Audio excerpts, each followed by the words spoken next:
And that's difficult. That's a hard transition. This could be a real thing for you and something to anticipate. It's been one of the hardest transitions for us. Away we go traveling. The math is done. The spreadsheets prove we have enough, but we can't logic our way out of our 30-year habit.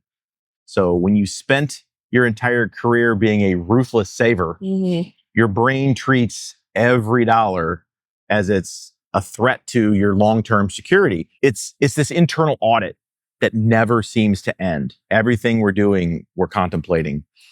So even though there's no boss to report to and there's no budgets that we really have to adhere to, you still feel this obligation to justify every cent you spend. So we still find ourselves scrutinizing the price of an Airbnb or a celebration dinner, even when it has zero impact on our long-term plans. It's that nasty voice in the back of your head saying, is this really necessary? Yeah. Could you get by with less? Even when the answer doesn't matter to our bottom line at all. Right. And it's not even just the big stays. It's the logistics of all of our trips. It's for years we would look at the cheapest flights or the cheapest cruise. We could take an indirect flight, or maybe we wouldn't worry about the times necessarily to make sure that we're getting the best price we could. And now we're learning that that's essentially a convenience tax. You're paying a little bit more for things when you upgrade maybe your rental car or your Airbnb, and you're able to live more comfortably or fit all of your things. If you're, going somewhere in that rental car, it makes life a lot easier. Or maybe you pay for premium parking when it saves you a mile of walking. You're not always going to do it, but it's something that we look at, and as ruthless savers, we would never entertain previously. So we have to remind ourselves, though, that we didn't save for all these years to keep those numbers on our screen, to make sure that the net worth continues to grow. If we don't use our money for its intended purpose and use it to buy a better life or a better experience, that number is just pixels on a screen, and that's not going to do anything for us. So we're not going to break the rules that we've set up with regards to spending, and we're just going to start following the plan that we put in place that allow us to enjoy our money for the long term of our retirement. For 30 years, our superpower was the word no. No to luxury upgrades or luxury items, no to impulse buys, and no to any kind of overly unnecessary expensive hotel or item. The discipline in saving and not spending is exactly what allowed us to be able to retire early. The really strange reality of life on the road is that once you actually cross that finish line and you're able to retire early and have this financial freedom or have this life freedom, that same superpower really starts to feel like a cage.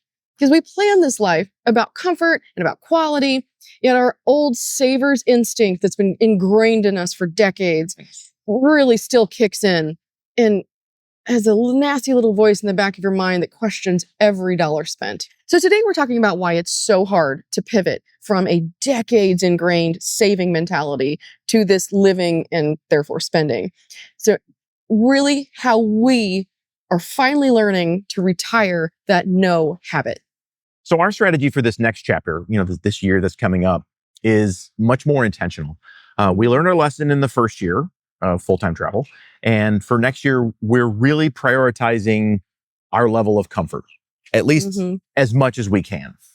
Because we're traveling full-time, these are not, we're not on a vacation. This isn't just a vacation rental where we're only there for 7 days or, something where we're not really concerned how the accommodations are because we're not staying very long. These are our homes. These are where we live. So for us, spending more in a quieter neighborhood or one with a dedicated workspace, so, Kara can edit, or bigger beds, a nicer bed, whatever it is, the separate living area. Those are the types of things are what make this lifestyle, much more sustainable for us. Right. Because we really spent this last year, all of 25, looking for the best deal we could on Airbnbs for places to stay. And we realized if we keep trying to do that in a hard budget mode, at least not giving ourselves some of those comforts, that we're going to burn out a lot more quickly, because those little problems really grind on you after a full month. Yeah, they can. And we got mostly lucky. I don't want to say we're lucky. We did a lot of research. We got mostly lucky. We did well with most of our stays, but some of them, depending on the area we were in, they were higher cost of living. And when you're in a higher cost of living area, if you try to stay around the same budget, you're probably going to get a lower quality product, which, happened to us. So that's something we learned and something we probably won't do. Comfort for us is the fuel that's going to keep us living on the road. Right. So for us, one of the big lessons we learned again about last year was these little inconveniences will grind on you after about a month, and we don't want to burn out. So for us, this new attention to comfort is not about luxury. We don't need to stay at the Ritz somewhere. This is not what we're talking about, but it's just a little bit of improvement in comfort. As Gary said, maybe a queen size bed instead of a double. Maybe it's a quieter neighborhood, but little things like this have high impact. When we're talking about just a little bit of extra spend goes a very long way for our sustainability in this lifestyle. Yeah, just removing those little frictions from life that aren't all that big by themselves, but add up over time. So as a for example, if we're talking about spending, maybe an extra $20 a day to get an Airbnb, now that over a period of a month might be $600, but that $20 a day may go a long way for our sanity. So, we'll take a look at those stays and maybe get an accommodation that's more than we want, but we know for that month, we'll be happy people.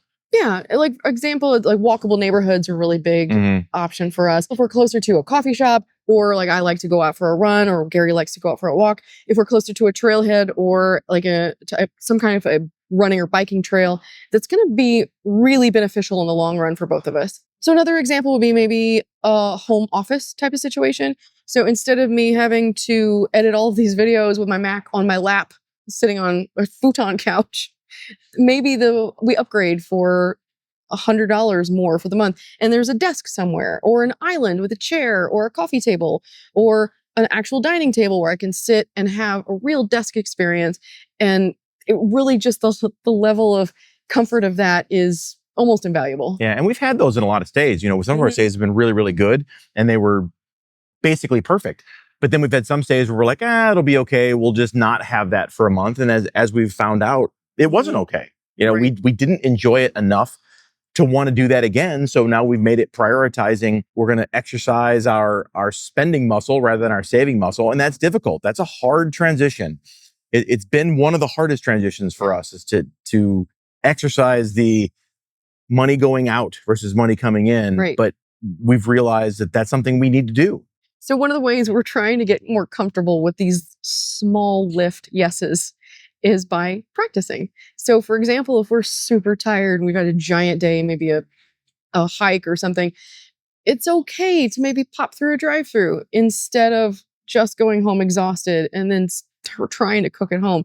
Yes, it saves a lot of money. And for the most part, our budgets go a long way because we grocery shop and cook in our places. But it's okay every once in a while, if you're exhausted, to pop through and grab some chicken nuggets.